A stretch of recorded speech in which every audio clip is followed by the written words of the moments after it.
সংবিধান বহির্ভূত অনির্বাচিত জনগণ দ্বারা বর্জিত বর্ষিত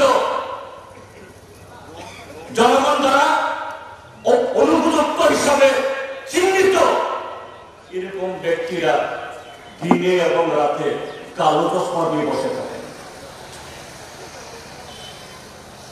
হ্যাঁ, ঠিক আছে, আমরা দেখি আমাদের সিকিউরিটিদের মধ্যে কেউ কেউ যারা সাংঘাতিক ভাবে এরকম কোনো ঘটনা ঘটলে পারে তারাও কালো চশমা পরে, ববাস করেন।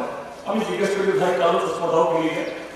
স্যার, আপনাদের নিরাপত্তার জন্য আমরা কালো চশমা দিয়ে দেখি, কারণ আমি কোন দিকে তাকাই কেউ যদি ক্ষতি করতে আসে তারা দেখতে পায় না, আমি একটু তারা দেখি, এই জন্য কালো চশমা লাগে।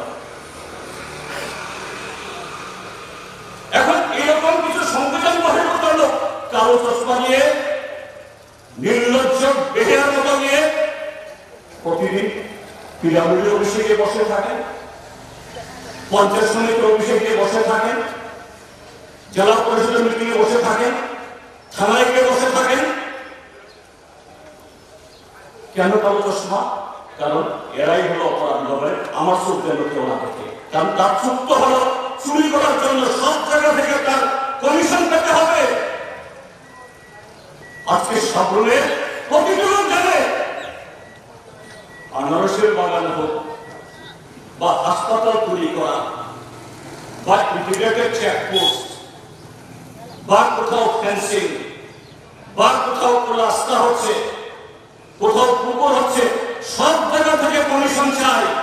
কেউ যদি কোনো লোক ধাপ্পাবাজি বা বাটপারি করে, সেই লোককে কি ধাপ্পাবাজ বাটপার বললে ভুল হবে?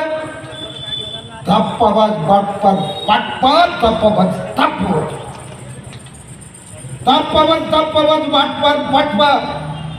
সেই রূপ ধারণ করো, দুর্গার রূপ ধারণ করো, লক্ষ্মীর রূপ ধারণ করো, কার্তিকের রূপ ধারণ করো।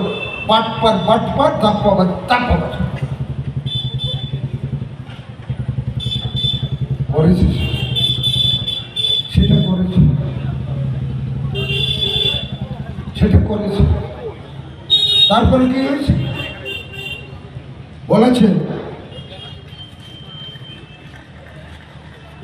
এইভাবে করেছে। ত্রিপুরা রাজ্যের সিপিএম পার্টির সম্পাদক পদটা অত্যন্ত